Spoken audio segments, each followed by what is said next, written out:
Hello, everyone. I'm Brandon. And I'm Leia. for people who don't want to listen to that's fine. You don't have to. You can skip to the next episode. Yeah, skip to the next one. But this is our sort of cross-promotion for our new podcast called Pages Unbound. We're trying really to push it around a little bit because we think it's fun. Whether or not you think it's good, that's up to you. Yeah.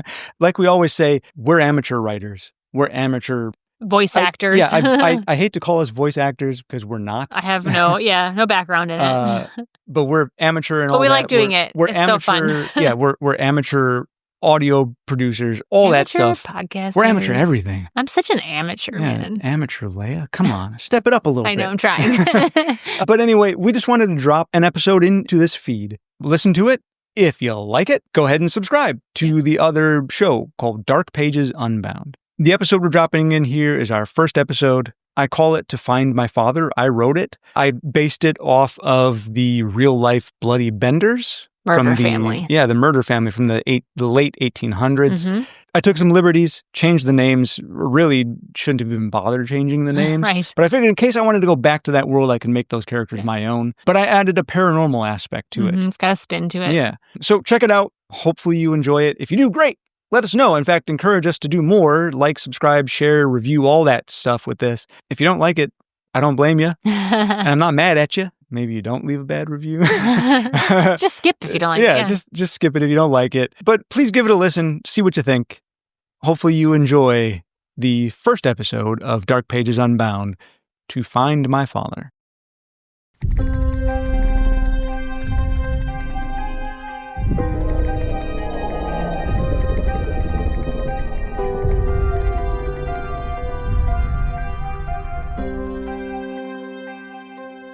This story, found in Pages Unbound, To Find My Father, written by Brandon McAleavey, based on the real-life murder family, the Bloody Benders. It was August of 1871 when I set out to find my father. He'd left our home in Missouri a month prior, bound for the Kansas frontier to stake a homestead claim. He was to send word once he secured land. Then we, our little family, we'd go join him. But no letter ever came. By the fourth week, dread crept in. Bandits plagued the trails. Wild animals roamed unchecked. And illness, injury, hell, even worse. No shortage of fates might have befallen a lone man out there. I followed his trail through towns and trading posts. Folks remembered him, a friendly man, traveling light, asking directions to Cherryvale. And it was in Cherryvale that the trail went cold. Desperation led me to a strange flyer pinned outside a general store. Miss Kelly Becker, seer of the beyond, revelations from the departed. All questions answered. Now, it sounded like snake oil, sure, but when you got no leads and the days are running out, even ghosts seem worth asking. Now, Miss Becker met me at the edge of town and invited me to her home just beyond an orchard. She was striking indeed, dark-haired, self-assured, and unnervingly calm. I mentioned I was seeking my missing father and nothing more. She welcomed me like an old friend. Come in, sir. Sit there at the head of the table. She moved about the cabin, gathering candles and trinkets and putting them in a wicker basket. I assumed they were items that facilitate her mystic abilities. Just near the curtain divider. It's reserved for our most honored guests. The divider was dirt-smeared and stained and may well have been a former wagon cover. Just beyond that is our modest living quarters, but this is where we entertain visitors and travelers in need of a hot meal and rest for their weary feet. Now then, you say you're searching for your father? That's correct. We've had no word from my father for near a month. It seems to me his trail went sour near Cherryvale. As I stepped toward the table, a young man leapt past me and hopped into a chair. He was lanky and wild-eyed, with a face just a bit older than Kelly's, with a permanent grin. Oh, another stray sister. Welcome, friend. You've come to the right place. Kelly talks to the dead, you know. He chortled and bounced on the balls of his feet like a caged cat. Never quite still, that one. I offered him a hand, but he just laughed and stared. I'm sorry. This is my brother, Jack Jr. Please pay him no mind. Now, Junior, hush. I then held out a sketch of my father, glanced around the room, and I saw a shelf lined with traveling goods and a small clerk's counter. Now I beg your apologies for intruding on your family here. Seems you've got quite a fine little shop. My father was to pass through Cherryvale to sell a pocket watch to finance our home building and some final provisions as well. The watch is a family heirloom wrapped in blue handkerchief with some fine filigree on its face. Thought someone here might have seen him or it. A watch? I can't say I recall. We do get many travelers, though. Mama, do you remember someone like this? Across the room, a sullen woman stirred a pot. She was stern, gray, and mighty unpleasant. She grumbled at Kelly and ignored me. Stew done. Now there was something about the way the air shifted. About the way Kelly's smile never quite reached her eyes. It put my nerves on edge. Now, well, I thank you all for your time, but I really should be getting back to the trail before dark. I stepped toward the door, but Kelly slid in front of me, hand on my shoulder. Oh, no, please don't rush off. The spirits, they're urging you to stay. They say the road's not safe tonight, at least not without a fine meal first, and best you fill your belly. Mama made some fresh bread just this morning, and, well, the stew smells divine, doesn't it? Now, she did have a point. The stew did smell rich. It's good stew, sir. Sit. Now, I appreciate it, ma'am, but truly, I believe I should be going. I must insist. Sit. You're offending the spirits otherwise. Besides, we haven't yet spoken of the spirits concerning your father. Please, just take your seat. It's only another moment as I get ready. An honored guest. Junior, hush. Put yourself to use and get our guest a bowl. Obedient as a dog, Jack bounded to the hearth, returning with stew in hand. Now please, just a few bites. Then if you truly must be going, well, at least your hunger will be satiated. She guided me gently back toward the head of the table. Now, really, ma'am, I don't wish to be any trouble. Y'all have a lovely place here, but I'd best be on my way. Her eyes flashed. Now I must insist. Have a seat. Suddenly composing herself and straightening her dress amidst her brother's laughter, Kelly had a smile across her lips, but evil in her stare, only for a moment. I suppose one small bowl won't hurt. I did my level best to keep things civil, and hoped that if I just indulge in the stew, perhaps bygones will be bygones, and I'll be allowed to be gone. I'm frightfully sorry for being so forceful, but the spirits are quite clear. I'm afraid it's much too dangerous for you to be leaving without a fine meal, and after all, I'm nearly ready to begin the speaking ritual. Kelly began setting her items out in a very deliberate manner around her chair at the opposite side of the table. I put my spoon to my lips. Now she was quite right. The stew was delectable. Yeah, you're right, ma'am. This stew is quite good. Thank you so much, ma'am. Now see, ain't that just delightful? The sound of some heavy, lumbering boots stomping around behind the curtain stopped everyone in the room. My spoon paused halfway in my mouth. What's that? Papa! Don't worry yourself, that's just Papa. Must just be back from tending to the animals, you know. Now, tell me again, your family's back in Missouri, you said? I stiffened. Yes, miss. In fact, I'm to send a letter back home this very evening, but I do beg your pardon, ma'am. I come to realize I never did mention Missouri. Oh, no. Of course you did. You must have. You said your father left from Missouri.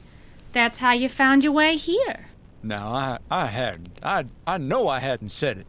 I was very sure of it. I set my spoon down.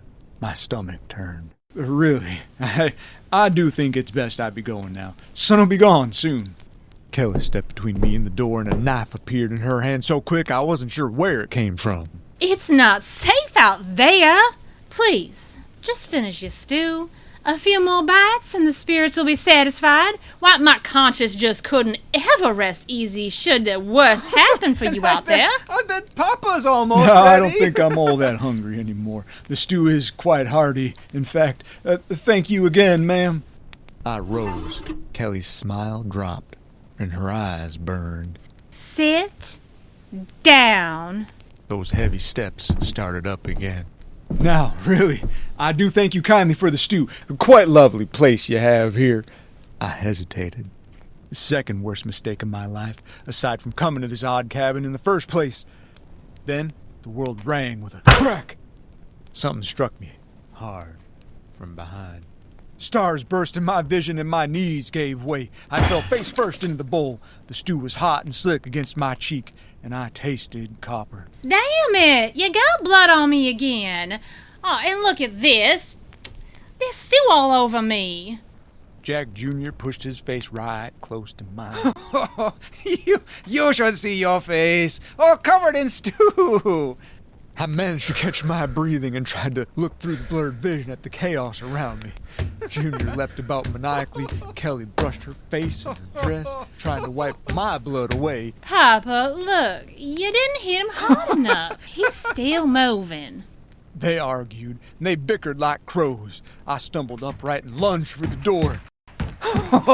Where are you going? Junior tackled me. We crashed to the floor. I summoned any scrap of fight I could muster.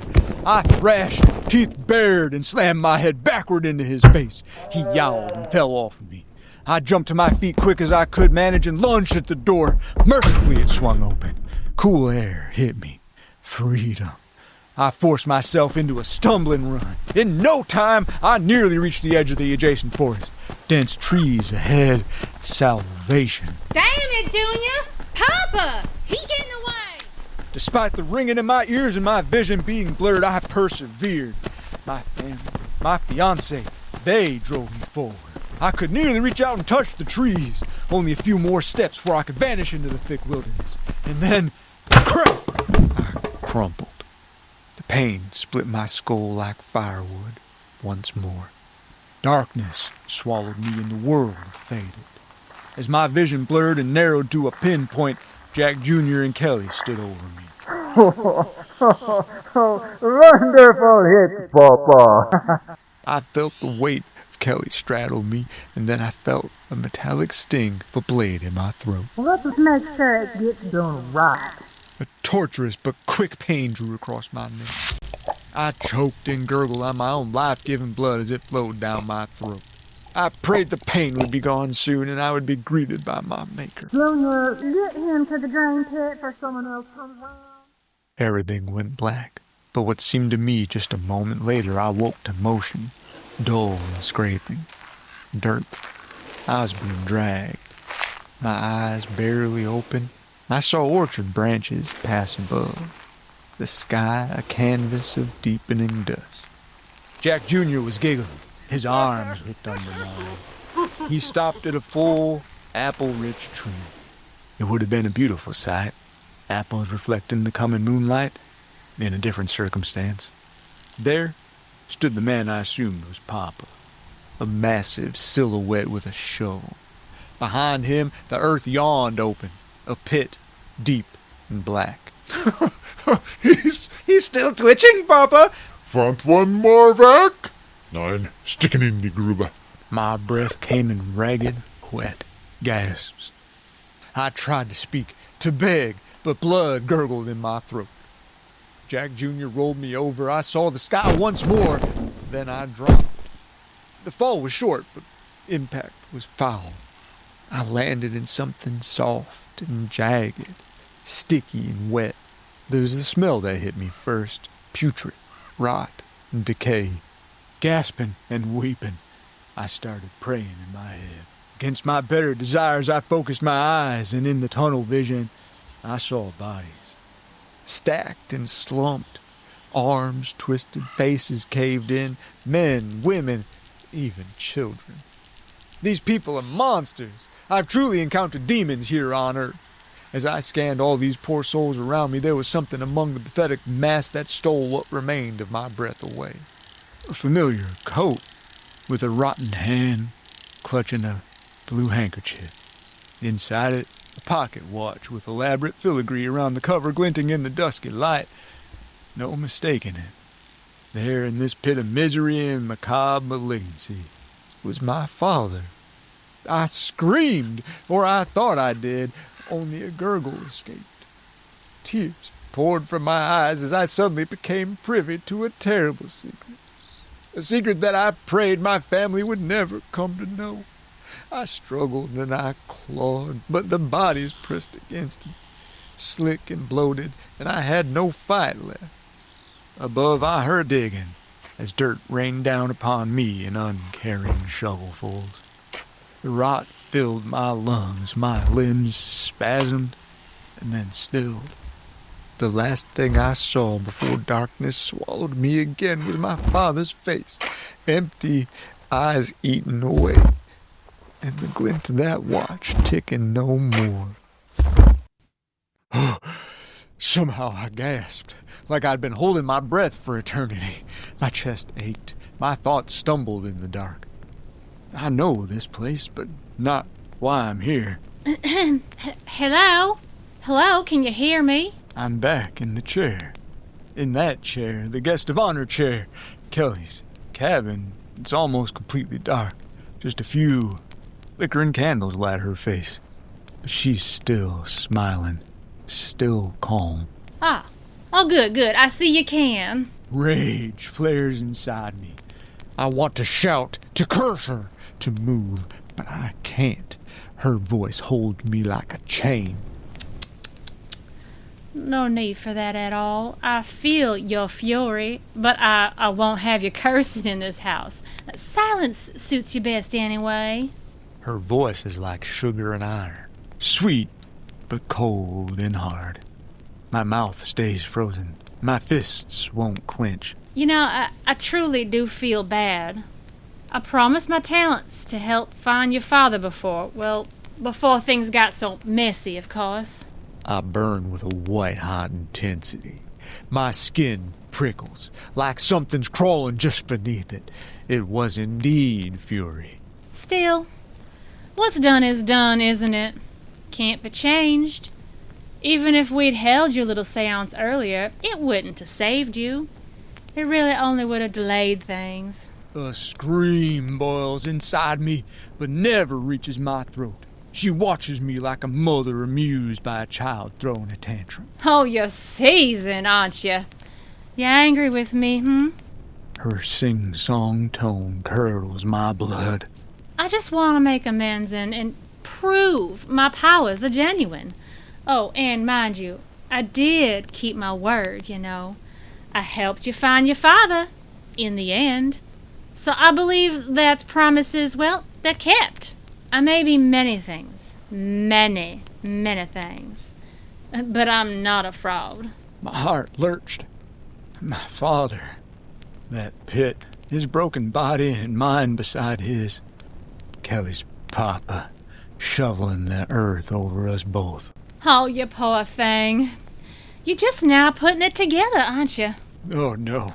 No, she did perform a seance for me after all. No, not for me. A seance to summon me. She's blowing out her candles one by one now. I'll send you back to the void in a moment. You know, your daddy's probably there too, somewhere. Though it is very vast, you won't be able to find him on your own. Unless I guide you, of course. I try to struggle even now. There's nothing to move. I feel I'm unraveling. Like a sweater coming undone, a thread being pulled away.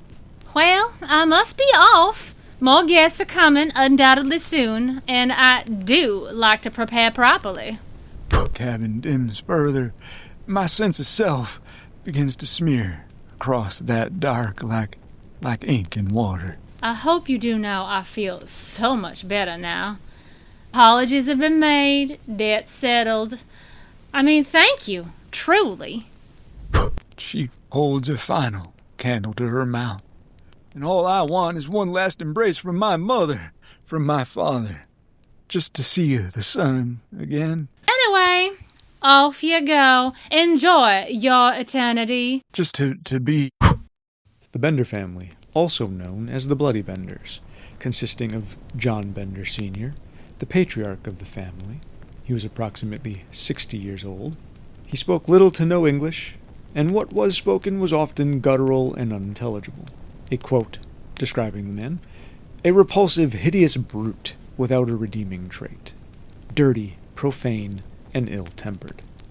Elmira Bender, often considered to have no recorded first name. She was approximately 55 years old. She spoke little English, and she was very unfriendly. So much so that neighbors called her She-Devil. A quote describing her: "A dirty old Dutch crone." Kate Bender, the daughter of the family. She was approximately 23 years old. She spoke very fluent English with little to no German accent. She was attractive, socially competent, and a self-proclaimed healer and psychic. She distributed flyers boasting of her supernatural abilities and seances, and brought attention and notoriety to the Benders Inn. And finally there was Kate's brother, John Bender Jr., the less stable, truly obnoxious member of the family. He was approximately 25 years old, considered handsome. He spoke fluent English with a German accent. He laughed aimlessly to the point of most calling him a half-wit. A quote describing John Bender Jr.: "When excited, the grave-robbing hyena at once came to mind." It's often assumed that Kate and John Jr. were not truly siblings, but realistically husband and wife.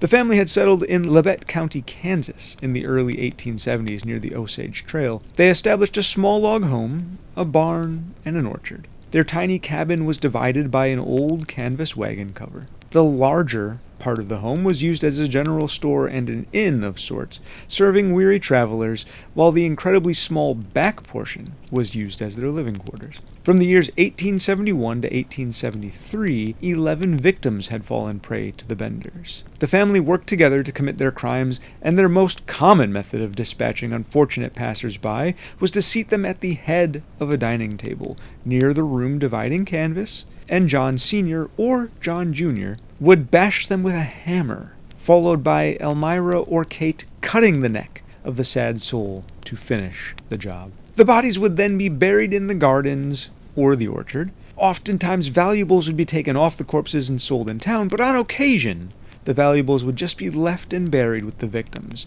perhaps indicating that the Benders would not always kill for monetary gain, but instead just for the thrill of the act. The Benders managed to escape capture when they discovered they had been found out. And while arrests had been made in the name of identifying the Benders under new or assumed aliases, evidence was never solid enough to correctly identify any of those suspects as the actual Benders. Thank you for listening to Dark Pages Unbound. Story: To Find My Father, written by Brandon McAleavey. Voices by Brandon McAleavey and Leia McAleavey. Sounds found on freesound.org. Story rights held by the story's author. Please contact Dark Pages Unbound for submissions or suggestions at darkpagesunbound@gmail.com.